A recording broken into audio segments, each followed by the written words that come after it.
नर्मदेय समाज में कई प्रतिभाशाली व्यक्तित्व रहे हैं।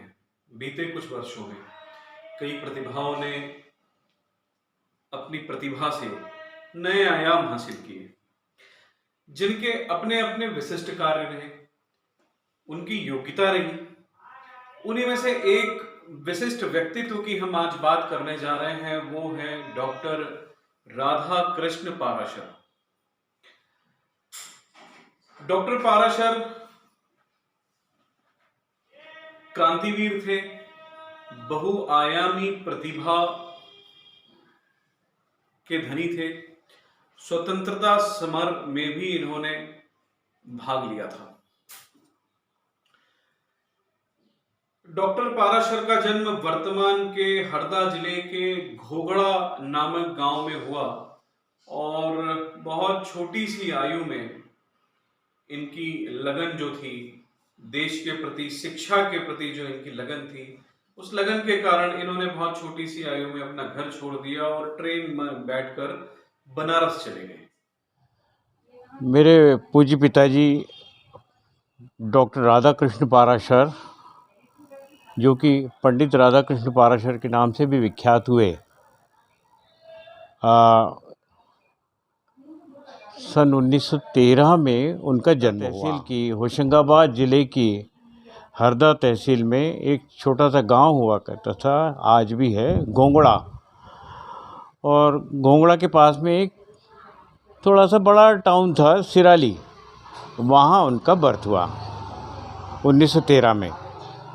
वहाँ से धीरे धीरे हमारे दादाजी, मतलब मेरे ताऊ जी, वो पटवारी थे वहाँ पर। और उन दिनों जो है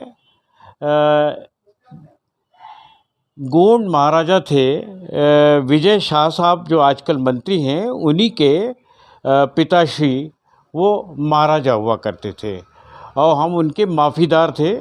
उन्होंने हमको जो है ज़मीन, मंदिर के साथ में ज़मीन जोतने को दी। उनके दरबार में जो है एक याहिया खां थे, याहिया खां के फादर थे, वो जो है वहाँ दीवान थे। याहिया खां वो जो आगे जाके जो है राष्ट्रपति बने, पाकिस्तान के राष्ट्रपति बने, वो उनके फादर जो है वहाँ पर। और याहिया खां का बर्थ भी वहीं हुआ, मकड़ा स्टेट में। तो उनके फादर दीवान थे। उन दिनों फादर जो है मेरे, हमारे ताऊ जी के साथ में वहाँ पर राज्य की गतिविधियों में आते जाते रहते थे, वो ले जाते थे साथ में। तो उनके बाल मन में जो है बड़ा विचार आया कि देखो, राजे महाराजे, ब्रिटिशर्स का शासन, और वो परिकल्पना जो है उनके दिमाग में कि ये हमारा अपना शासन क्यों नहीं। हमारी यहाँ पर प्राइमरी स्कूल उन दिनों 5वीं तक का स्कूल था, चौथी में वो वहाँ से चल दिए अचानक, ग्राम घोंगड़ा से। और चलते चलते हरदा के रेलवे स्टेशन किसी की बैलगाड़ी में आ गए। और हरदा से जो उन्होंने जो एक ट्रेन पकड़ी तो काशी आ गए, बनारस आ गए बगैर टिकट, किसी साधु महाराज के साथ में। और धीरे धीरे वहाँ उन्होंने एजुकेशन जारी रखा। और उन दिनों 8वीं क्लास किया, ये किया। वहाँ पे पुताई के ठेके लेते थे, रात में वो जो है पुताई करते थे, वो बड़ी बड़ी बिल्डिंग्स की। और सुबह जो है पढ़ने जाते थे, स्कूल में पढ़ने जाते थे। इस तरीके से ये चलता रहा। और फिर जो है वो उन दिनों जो है वो 10वीं क्लास हो गई। 10वीं पास करने के बाद में उन्होंने BHU में एडमिशन ले लिया, बनारस हिंदू यूनिवर्सिटी में। और फिर वो जो है BSc में कहीं एडमिशन मिल गया। MSc फिर उन दिनों किया उन्होंने, MSc। और MSc के साथ साथ में उन्होंने BIMS किया, bachelor of Indian medicine and surgery. तो उन दिनों वो बताते थे कि उनके जो है रूम पार्टनर हुआ करते थे शिव मंगल जी से सुमन साहब, वो रूम पार्टनर हुआ करते थे। और वो जो यूनिवर्सिटी थी वो संचालित होती थी पंडित मदन मोहन मालवीय द्वारा। अब चूँकि मालवीय जी ये इनके विचारों से और ये बहुत ज़्यादा बोले भाई तुम तो इंदौर वहाँ के हो, घोंघड़ा के हो, हरदा के हो, मैं भी मालवी हूँ, मैं इंदौर का हूँ, धार का। तो अरे बहुत अच्छी बात है, तुम तो बड़ी जगह अच्छा पढ़ने आए हो, चलो पढ़ाओ, दोनों के दोनों पढ़ा करो। और ये भी जो है शिवमंगल सिंह सुमन जो हैं ये भी भाग के गए थे उज्जैन, और इन्होंने जो है फिर, पर ये बड़े लोग थे सुमन जी, तथाकथित जो है बहुत अच्छे पैसे वाले थे उन दिनों भी। तो उनको BHU भेजा था उन्होंने हिंदी के जो है आगे के अध्ययन के लिए। तो ये दोनों साथ साथ पढ़ते गए। और फिर वो जो है स्वतंत्रता संग्राम सेनानी का, स्वतंत्रता का आंदोलन जो चला, और इन्होंने जो है सोचा कि भाई कुछ करना तो पड़ेगा, ऐसे काम नहीं चलेगा। सुमन जी को बोला। इस बीच फादर जो है मजदूरी करते हुए रात में कभी किसी को, मालवीय जी इनको ठेके दिला देते कि भाई देखो मुफ्त में एजुकेशन तो होगा नहीं, आप मेहनत करें और जो है अपना एजुकेशन लें, पूरा BIMS करें। वहाँ अर्जुन आयुर्वेदिक कॉलेज था BHU के अंडर में, वहाँ कर बहन जो हैं उनको भी रात को भगा के ले गए और बोले चल कमला तू वहीं रहना, साथ में रहना, और तुम लोग वहीं भोजन पानी सब व्यवस्था हो जाएगी, तुम्हारा यूनिवर्सिटी में एडमिशन करा देंगे, धीरे धीरे वो हो जाएगा। BIMS देवी जी जो हैं उस समय मुझे ध्यान है कि समाज की पहली महिला जो इंटीग्रेटेड डॉक्टर थी, and she where performing all the surgery, even MTP termination of pregnancy, TT भी उस समय ज़माने में ये होता था, सीजरिन करती थी और इपीजियोटॉमी वगैरह सब करती थी। और हमारी मम्मी भी साथ साथ पढ़ती थी, हमारी माता राम, डॉक्टर कृष्णा देवी पाराशर, तो दोनों के दोनों साथ साथ पढ़ते थे। और समाज में जो है कमला देवी जी पहले, बहन हमारी जो है पहले पास हो गई, और ये सेकंड हमारी मम्मी जो है दूसरे नंबर पे पास हुई। तो इस तरीके से वो पहली समाज की डॉक्टर थी जो इंटीग्रेटेड डॉक्टर। वल्लभ भाई पटेल की स्कीम जो थी, उनको उसकी स्कीम में जो है वो इंटरस्लोपर बन गए।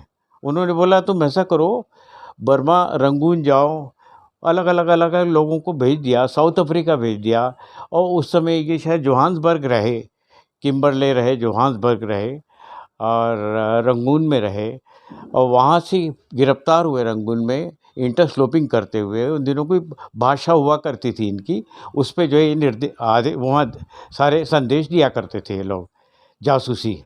तो इस तरीके से ये वहाँ गिरफ्तार हुए, और फिर वहाँ लेड बात के बहाने गए, और वहाँ से जो भागे, तो भागते किसी जहाज़ में छिपते छिपाते और ये पहुँचे दार्जिलिंग में जो है कहीं, और वहाँ फिर जो है इन्होंने अपना सब हुलिया बदल के, और वहाँ जो है फिर शुरुआत की।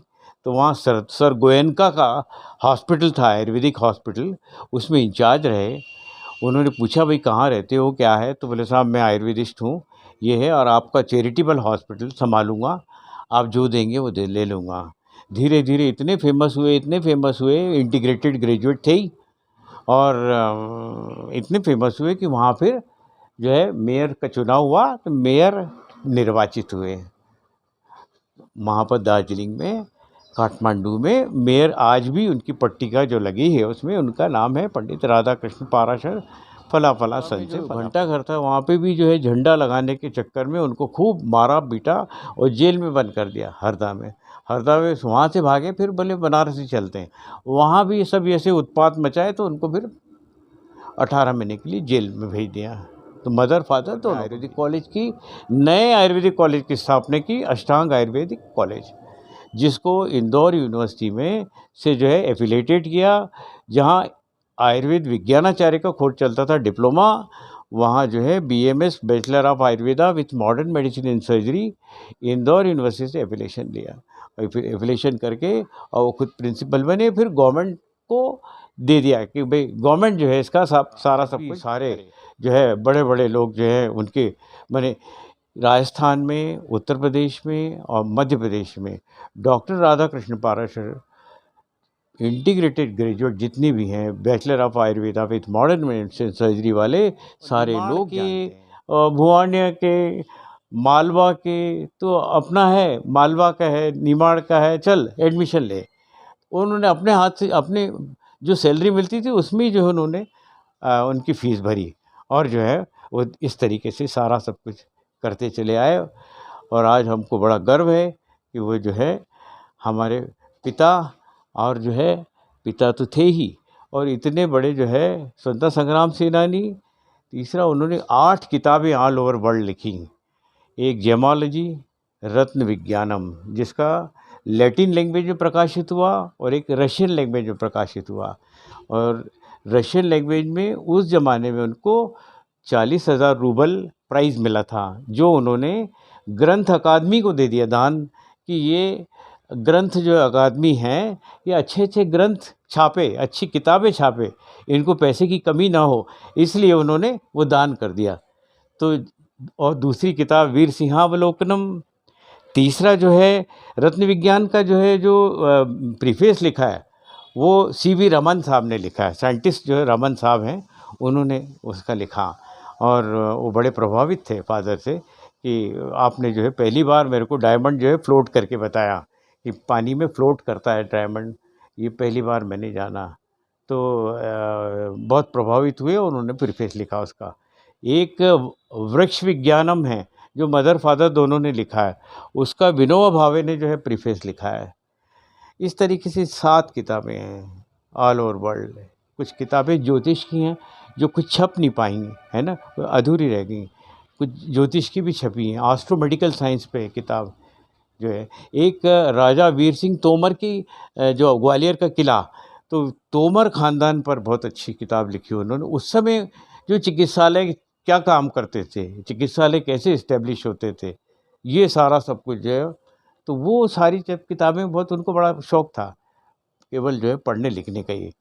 उन्होंने पैसा नहीं कमाया, उन्होंने घोंगड़ा की हमारी जो है गांव की ज़मीन जो उनके हिस्से में आई थी वो बेच के यहाँ पाराशर नगर की खेती की ज़मीन ली, डाइवर्शन किया, और उस समय लोगों को 1 रुपये फुट में, 1 रुपये स्क्वायर फीट में, 1,500 हज़ार में, किसी ने 500 रुपये दिए तो दे दिया प्लॉट, और किसी ने नहीं दिया पैसा तो भी दे दिया। शिक्षा के लिए उन्होंने जो पाराशर नगर ऑर्गेनाइजेशन किया, ये पाराशर नगर शायद मुझे याद है कि समाज में पहले व्यक्ति रहे जो जिन्होंने कॉलोनी ऑर्गेनाइजेशन का सोचा। उनका ये कहना था कि भाई हम तो नहीं रहेंगे, लेकिन हमारे मरने के बाद में, पुराने ज़माने में लोग कुआं खुदवा के मरते थे, कुछ बहुत बड़े जो है किले बनाते थे, बहुत बड़ा बड़ा काम, बावड़ियाँ बनाना करना, इतना काम करते थे, कुछ ग्रंथ लिखते थे। तो उन्होंने बोला हम मर जाएंगे, कुछ ऐसा ऑर्गेनाइजेशन खड़ा करें जिससे जो है हमारे मरने के बाद भी हमारा नाम जीवित रहे। अपने समाज को जो है, एक तो 3 प्लॉट जो है उस ज़माने में 3 प्लॉट समाज की धर्मशाला में गतिविधि के लिए दान किए उन्होंने। और इसके बाद में फिर बाद में पता लगा कि वो जो है समाज ने जो है कहीं उसको बेच दिया, बेच के जो है वो पैसा इकट्ठा करके और कहीं और लिया। उनका जो हम बोलते थे कि आपको ये ताम्रपत्र मिला है, तो इसका जो गवर्नमेंट दे रही है, पैसा दे रही है आपको, कि भाई इतना इतना पैसा हर महीने आपको मिलेगा मदर फादर को। वो बोलते नहीं, हमने इसलिए नहीं किया ये सब मेहनत, देश को आज़ाद करने में, आज़ादी में हमारी लड़ाई का जो हिस्सा है, इसलिए नहीं किया कि हमें कुछ मिले। तो उन्होंने अनुदान जो मिलता था हर महीने का, वो गवर्नमेंट ऑफ मध्य प्रदेश को सरेंडर कर दिया और लिख के दे दिया कि हमको नहीं चाहिए पैसा। गंगवाल जी को लिख के दिया है ये लेटर जो है ना, मिश्रीलाल जी गंगवाल थे उस समय, सीएम थे, उनको दोनों को लिख के दे दिया है कि नहीं, दोनों ने लिख के दिया कि हमें नहीं चाहिए, एक पैसा नहीं चाहिए, हम फ्रीडम फाइटर इसलिए नहीं हुए हैं, सरेंडर कर दिया। तो उस समय बहुत तकलीफ़ तो थी ही, लेकिन इसके बावजूद भी वो अपने सिद्धांतवादी आदमी थे और हमेशा खादी पहनते रहे। वो हमेशा ज़िंदगी भर खादी पहना उन्होंने। विनोबा भावे का बड़ा प्रभाव। किताबें इतनी रहती थी कि हम हर साल उनको धूप में सुखा कर, पुष्टे चढ़ा कर पेपर न्यूज़पेपर की कवर लगा लगा कर उनको व्यवस्थित रखते थे। उन किताबों में इतना उनको विश्वास था कि मेरे बच्चे इनको इस शिक्षा को इस मेरे धन को विद्या धन को नारी शिक्षा के लिए बहुत समर्पित नहीं रहेगी इनके पास तो ये क्या करेंगे, इतना भविष्य के दृष्टा थे वो। संघर्ष में इतने असुविधाओं में इतने अभाव में व्यक्ति रह सकता है, पढ़ सकता, धीर वीर गंभीर और बड़ा ममतामयी दयामयी था। हर किसी पे दया करना, ममता से बोलना, तो उनको सभी लोग बहुत उनकी ही शक्ति मिली। और वो मुझे कहते थे कि देख बेटा, मैंने तेरे को बहुत डांटा है, तेरे को गालियाँ भी दी है, क्योंकि गाली देना एक स्वाभाविक नेचर था उनका, हर किसी को दे देते थे वो। तो बोले तू मेरा जितना श्रद्धा से श्राद्ध करेगी ना, उतनी श्रद्धा से मेरा श्राद्ध कोई नहीं करेगा। और आज मुझे उनकी बातें याद आती है। जब उनका अंतिम समय था, उस समय उनको 2 दिन केवल बुखार आया, उसमें उन्होंने अन्न जल सब छोड़ दिया, लेकिन उनकी शक्ति और उनका आत्मविश्वास इतना। मैंने कहा भी काका जी अपन को क्या दान करें, हम कुछ दान करें, गौदान नहीं, हमने सारे दान कर दिए बेटा, अब जो करना ये भैया लोग करेंगे। और मेरे को तो आज गुरुवार है, अपने आज शनिवार है ना, मुझे तो गुरुवार को जाना है, इतने आत्मविश्वास से उन्होंने कहा था। और सचमुच उस गुरुवार को वो शाम को 7 बजे राम रक्षा का पाठ सुना उन्होंने, और गीता का 18वां अध्याय सुना, और उसके बाद प्राण त्याग दिए। उनका एक एक क्षण, एक एक शब्द हमको आज भी याद आता है। हर किसी के लिए, परिवार के लिए, नौकर भी रहा उनके यहाँ तो पढ़ के ही निकला, बिना पढ़े नहीं निकला। मैंने उनकी मृत्यु के बाद में 2 नौकर आए, उनको देख, नौकर थे जो घर में, यहाँ जवाहर टेकरी में वो उसको डॉक्टर बना दिया, जवाहर टेकरी में अपना अस्पताल चलाता है, पंडित जी, पंडित बोलते हैं हम उसको। वो आए, उन्होंने प्रणाम किया काका जी को, और उसके बाद में यहाँ बैठ के, हमारे घर में बैठ के वो इतना रोए, हमारे पैर पड़े कि तुम लोग उनके सानिध्य में रहे हो तो तुम भी हमारे पूज्य हो। उनके जीते जी एक बार आए थे वो, तब मैंने देखा था काका जी से सामने जो टेबल रहता था, राउंड टेबल, उस पर रखते थे थाली और पलंग पे बैठ के खाना खाते थे। वो खाना खा रहे थे, वो बैठे थे सामने पंडित जी, मतलब जिसको पंडित बोलते थे हम, पंडित जी थे नहीं, वो थे डॉक्टर ही। लेकिन उनको एक नुस्खा दिया था कि ब्राह्मी जो शरद पूर्णिमा के दिन गले तक पानी में रह के पी लेगा वो विद्वान हो जाएगा। तो सचमुच उन्होंने वो किया, पंडित ने पूरी रात भर शरद पूर्णिमा के दिन पानी में खड़े रहे और ब्राह्मी पिया। उनको हर पहाड़ा, हर गणित, हर चीज़ एकदम मुखाग्र था। वो ये हमारा देखी हुई, और आज भी वो व्यक्ति है। और उन्होंने, काका जी ने जब खाना खाया, उन्होंने हाथ धो लिए उस खाने थाली में, और थाली हम ले जाने वाले थे, इतनी देर में वो उठे, थाली हम आए लेने को, इतनी देर में उठे और उस थाली को जो पानी धोया था ना, वो थाली उठा के पी ली उन्होंने। उसके बाद में उनका जो बचा हुआ ग्लास में पानी था वो भी डाल के फिर उसको भी पी लिया। बोले मैंने चरणामृत पाया, आज अमृत का पान किया है। इतनी श्रद्धा रखते थे उनके शिष्य लोग, आज भी रखते हैं। जहाँ भी जाते थे उनके पीछे सब घेर के बैठ जाते थे, और जहाँ भी जाते थे वो ज्ञान की बात ही दे के आते थे। उनको किसी से कोई लालसा नहीं थी कि मुझे पैसा दे। जिसको काका जी के हाथ की गाली पड़ जाए या झापट पड़ जाए अच्छा तेज, वो व्यक्ति जीवन में बन जाता था और वो पास भी हो जाता था और सफल हो जाता था जीवन में। ये मेरी सुनी हुई बातें हैं, और कहीं देखी हुई भी चीज़ें हैं। कई चीज़ें मैं जैसे जो बताई वो मेरी खुद की देखी हुई भी है, क्योंकि मैं उनके साथ में 20-22 साल करीब रही हूँ। तो बहुत कुछ सीखा है उनसे। अपने लक्ष्य को निश्चित रखना, अपने उसूलों से कभी अलग न होना, और ईमानदारी से काम करते रहो जो अपना है, और भगवान को कभी मत। और वो मेरे को हमेशा बोलते थे, और पत्रिका वगैरह जो ज्योतिष के मामले में उनका जो ज्ञान था वो मेरे को उन्होंने ऐसा जैसे कि आशीर्वाद स्वरूप दिया उन्होंने, और मैं सीखता चला गया। वो उन्होंने काफ़ी मेरे को इस मामले में, हालांकि मैं इतना मुखरित नहीं हूँ, इतना ज़्यादा वो नहीं हूँ कि मैं वो मतलब उस ज्ञान को आगे बढ़ा पाया, परंतु हाँ अंक ज्योतिष वगैरह में ज़रूर काफ़ी उन्नति और काफ़ी नॉलेज गेन किया। और वो तो सतत सीखने वाला विषय है। उनके एक एक कर्म, उनके एक एक एक्शन, उनके एक एक बात का असर गहरा उस पे पड़ा हुआ है। मेरे जीवन के प्रत्येक क्षेत्र में उनका असर दैनिक जीवन में भी आज भी महसूस। ज्वाला कंचन की एक कसौटी है, जलते अंगारों को मैं क्या जानूं, देखूं कब तक जलधार न फूटेगी, जलते अंगारों को मैं क्या जानूं।